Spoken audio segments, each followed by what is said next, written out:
Donald Trump को लेकर आपने अब तक कई हैरान करने वाले बयान और फैसले देखे होंगे।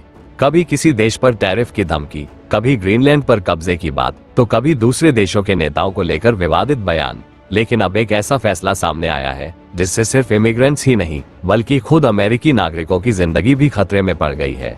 हम बात कर रहे हैं अमेरिका की सरकारी agency ice, immigration and customs enforcement की, जिसे 9/11 के हमलों के बाद अवैध प्रवासियों को पकड़ने और डिपोर्ट करने के लिए बनाया गया था।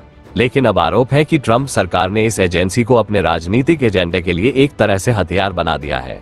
रोज 3000 अरेस्ट का कोटा। हाल ही में ट्रंप ने आइस एजेंट्स के लिए एक नया आदेश जारी किया। हर दिन कम से कम 3000 लोगों को गिरफ्तार करना अनिवार्य। अब इस कोटे के दबाव में एजेंट्स पर इतना ज्यादा प्रेशर है कि वे अवैध प्रवासियों तक सीमित नहीं रहे।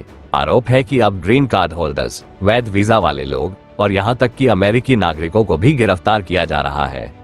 एक चौंकाने वाला मामला सामने आया 20 साल के अमेरिकी नागरिक मुबाशिर खलीफ हुसैन का। मुबाशिर लंच के लिए जा रहा था, तभी आइस एजेंट्स ने उसे रोक लिया। उसने कई बार कहा कि वह यूएस सिटीजन है, लेकिन एजेंट्स ने उसकी एड तक नहीं देखी और सीधे हथकड़ी लगाकर जेल भेज दिया। रिपोर्ट्स के मुताबिक अब तक कम से कम 170 अमेरिकी नागरिकों को इसी तरह डिटेन किया जा चुका है, जिनमें से 20 बच्चे भी शामिल हैं और 2 बच्चे तो कैंसर के मरीज बताए जा रहे हैं। एक और गंभीर आरोप यह है कि कई बार बच्चों को सिर्फ इसलिए डिटेन किया गया ताकि उनके माता पिता को पकड़ने के लिए उन्हें बेट यानी चारा बनाया जा सके। एक 5 साल के बच्चे को भी डिटेंशन में रखा गया, जिसके परिवार का कहना है कि एजेंट्स पिता तक पहुंचने के लिए बच्चे का इस्तेमाल कर रहे थे। रेस्टोरेंट, पार्टी, स्कूल, कहीं भी रेट कोटा पूरा करने के चक्कर में आइस एजेंट्स अब हर जगह रेड कर रहे हैं। रेस्टोरेंट्स, ग्रोसरी स्टोर्स, बर्थडे पार्टियां, यहाँ तक कि बच्चों की हैलोवीन परेड तक। एक वीडियो में तो एक बच्चे की बर्थडे पार्टी में भी रेड दिखाई गई, जहां बच्चों के सामने ही लोगों को गिरफ्तार किया गया।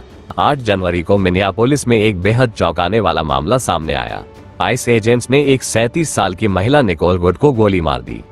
निकोल एक अमेरिकी नागरिक थी और अपने 6 साल के बेटे को स्कूल छोड़कर लौट रही थी।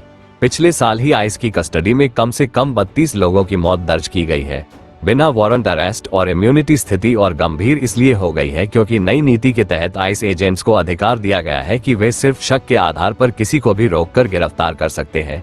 अब अरेस्ट के लिए वारंट की भी जरूरत नहीं रह गई है। इतना ही नहीं, सरकार ने एजेंट्स को लगभग कानूनी इम्यूनिटी भी दे दी है, मतलब उन पर कार्रवाई करना और मुश्किल हो गया है।